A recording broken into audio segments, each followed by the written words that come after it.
President of the Board of Governors, members of the Board of Governors, principals, teachers, distinguished guests, ladies and gentlemen, and of course, boys of this great school.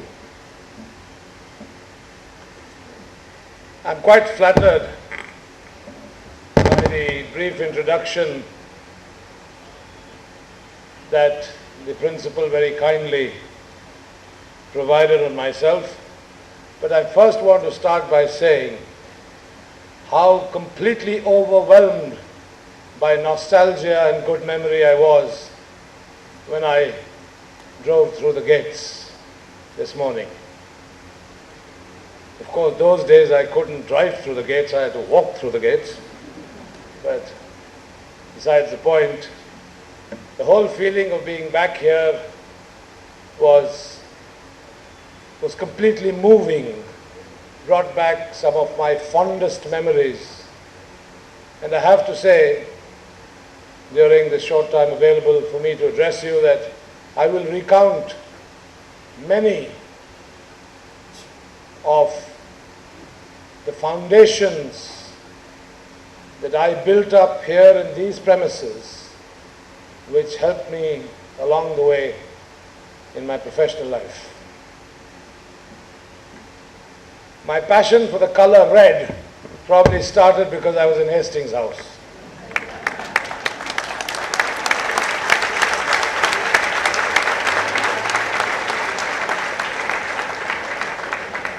And I was very proud that when I was house captain, Hastings was cockhouse.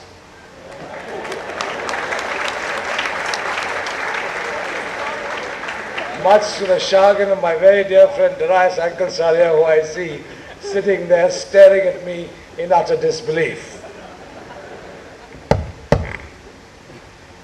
Things apart, one of the things that I believe has enabled me to grow my businesses well beyond the imagination of my many critics is my creativity and my passion for thinking outside the box. This creativity and this ability to think outside the box is something that I learned right here in La Martiniere. I did my senior Cambridge exam in December 1971, I believe it was, and by that time I was not only through half my impressionable age, but the seeds of what I would become going forward had already been firmly sown. As I have realized through many, many years and across many parts of the world, skills of communication are paramount. If you can communicate well, half your battle is won, because you're able to express yourself, your ideas, your plans, your thoughts in a manner that is clearly advantageous over others who can't. It is the participation and interest in debates, in dramatics, all under the fine tutelage of perhaps one of my finest teachers ever, John Mason, sat right here in the audience.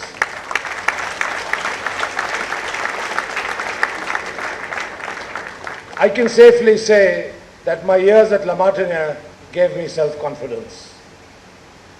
I have had the privilege of addressing students from many educational institutions across the world, including at IITs and IIMs, and there's one thing that I say to everyone: there's that much a textbook will teach you. The rest has to come from within.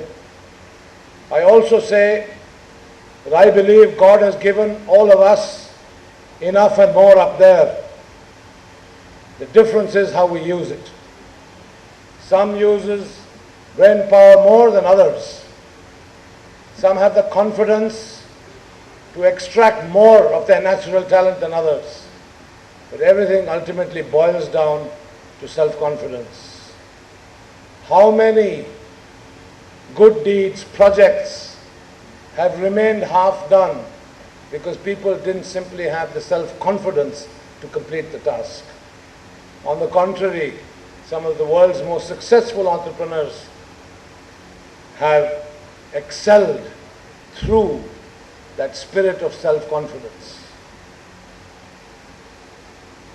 My interest in sports, which I believe is the next big thing that's going to happen in India, happened right here on this playing field, which had, I dare say, a lot more grass in those years. But whether it was hockey, whether it was football or soccer, whether it was cricket, with the rugby, whether it was the PT under a fine but extremely strict gentleman called Mr. Suarez in those years, the fact of the matter is, we were trained hard. And I like to overdo everything. I think the word excess seems to be my middle name. I even volunteered to be a scout, and I further volunteered to be in the NCC as well. So, I had a plate full of activities, but I enjoyed them all immensely. The spirit of competitiveness through these various sporting activities, apart from my academic obligations, is what really created the sportsman spirit in me. And this has manifested itself in multiple ways. Here in Calcutta, you are probably aware that I own and control both McDowell, Mohan Bagan and Kingfisher East Bengal.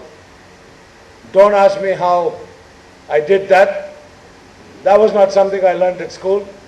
But nevertheless, two of arguably India's largest clubs are part of my group, and hopefully we will see a football version of an IPL in the not too distant future where these two clubs will excel. Cricket, expressed in Royal Challengers terms, out of 4 editions of the IPL, I'm very proud that in 3 we have reached either the semi-final or the final. Once again, I'm now ably assisted by my son, Siddhartha, who is 24 years old, passionate sportsman, and he deserves the credit for the success of the Royal Challengers in more ways than one. But as you can see, the sporting culture has been well kindled within the family. The acquisition, and I'd rather say bold acquisition, of a Force India Formula One team is once again because I believe in dreams coming true. And dreams can only come true if you're willing and have the ability and self-confidence to roll up your sleeves and use your own hands. If you wait for things to happen, they'll never happen. If you depend on others to help you all the time, it's not going to happen. It's what you make of it that matters most. I have been involved in motorsports from a very young age. I think one thing wasn't mentioned, but during the last year or two of school, I used to drive here in a rather noisy Standard Herald which had its silencer removed. And incidentally, it was painted red. But my passion for motorsports has been there for many years.